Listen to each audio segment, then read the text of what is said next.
Hi there, here we are at Portpatrick today. It's a brilliant day. Portpatrick itself is looking absolutely wonderful, and we're up on the top of the cliffs looking at coastal flowers.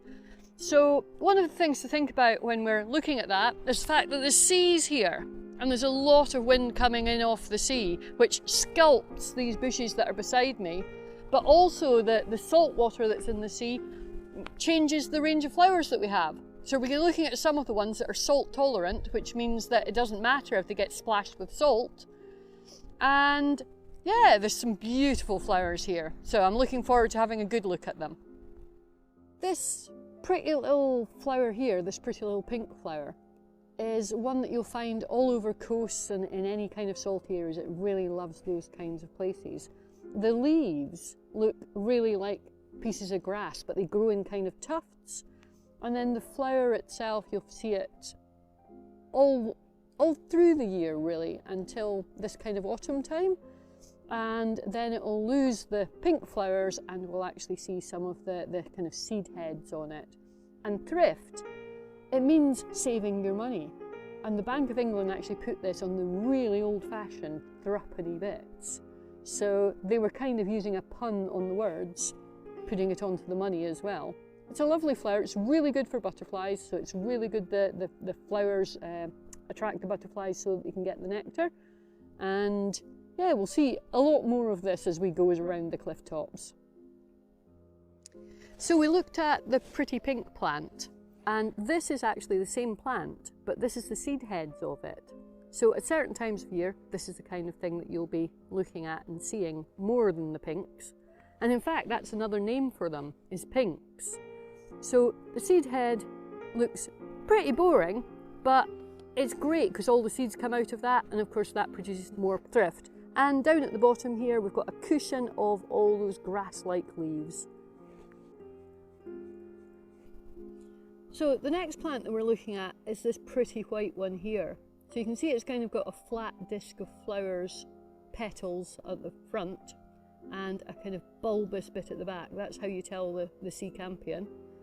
And it's a really nice plant. We have some here that are in flower, and we have some here that just have the seeds. And you can actually see the seed is actually in this bulbous area. I'm just going to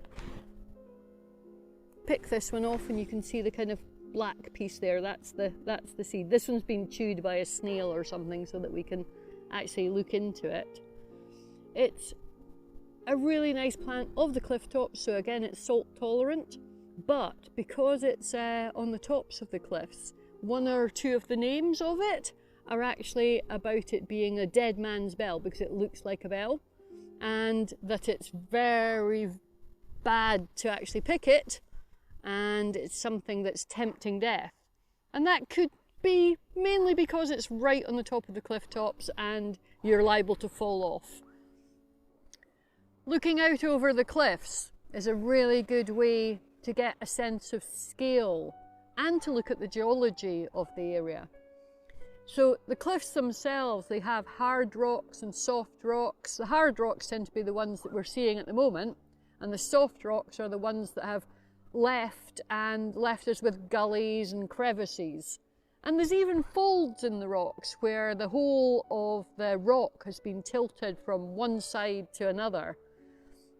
However, if we look at this particular area, what we can look at is we can see the kind of grey areas at the bottom of the cliffs, and they're the ones that get covered by the tide. So they're actually animals. They're the barnacles and the limpets. So they're used to being underneath the water and in fact need to have that to be able to eat. The black areas tend to be a lichen.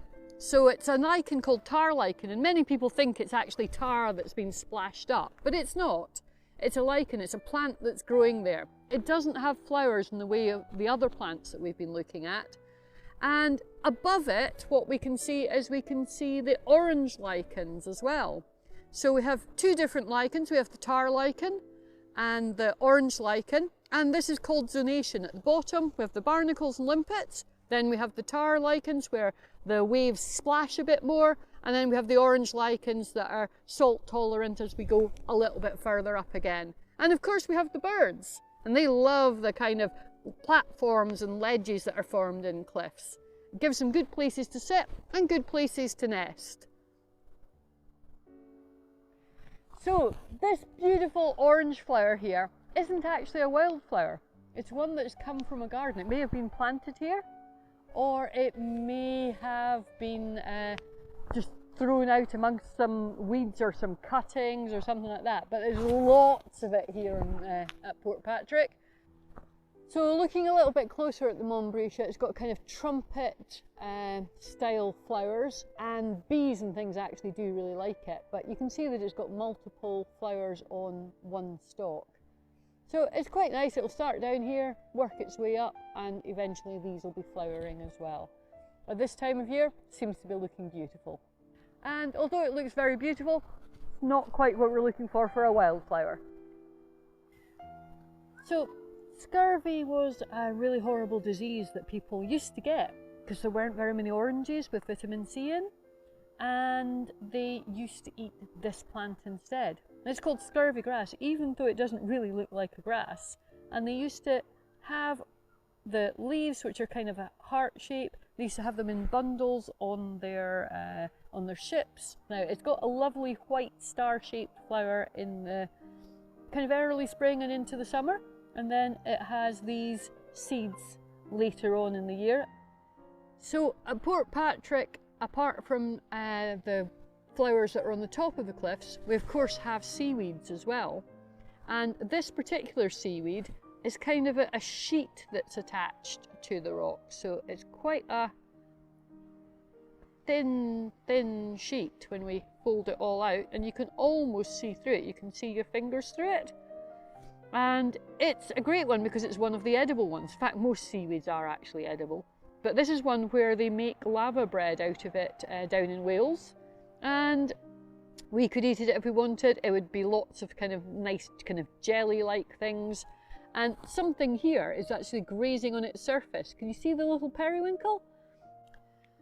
There are lots of seaweeds here at Portpatrick, and in fact around the coast, right round the Rhins. So we have a few here, or two that I particularly like. They've been washed up, and one of the reasons they've been washed up, as you can see, this one has all these kind of bubbles in it.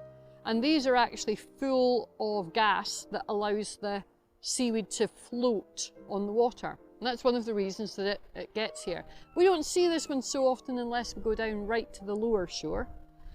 And it has a string with the bubbles in it, and so it looks rather like knots along it. So this tends to be called knotted wrack, a wrack being seaweed. And sometimes it's called egg wrack because these look like the shape of an egg.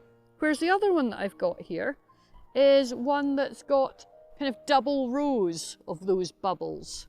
And it's called bladder wrack. And it's got, these are bladders, so there's other names for them as well. And again, these pop because they've got the gas in. It means that they float. It's like having armbands.